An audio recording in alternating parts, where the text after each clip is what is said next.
With the Denver Broncos possibly looking to part ways with Jawan James, they could be in need of a new starting right tackle. This class has a couple of options at the top, but the meat of the class is day 2 with guys who can still start day 1. Jalen Mayfield out of Michigan may end up guard at the NFL, but he has the traits to work as a right tackle and should be tried there first. He is really lacking experience, and that can be a double-edged sword for NFL teams evaluating his small sample size. There is good balance to his sets, but he has to improve quickly with his base and technique in pass protection. Mayfield will meet the size, length, athleticism, and IQ thresholds for tackles, but it is all going to come down to how quickly he develops.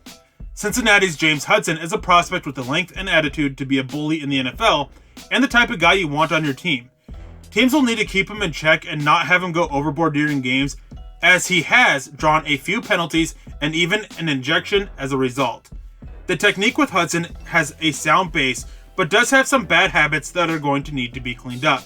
While he could start day 1 if needed, it is best to have him sit a year on the bench as the technique gets improved, plus he can also slide into guard.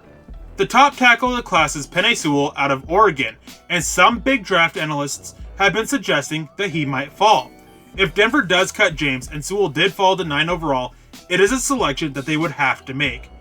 There are concerns with his play dealing with quick rushers around the edge, but he has some moves to protect himself against that. Sewell has all the needed traits to last at tackle, but he does have some bad habits that need to be cleaned up.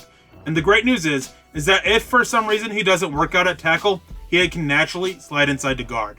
Even if Denver does keep James and going to pencil him in as a starter, how long is that going to last with his injury history?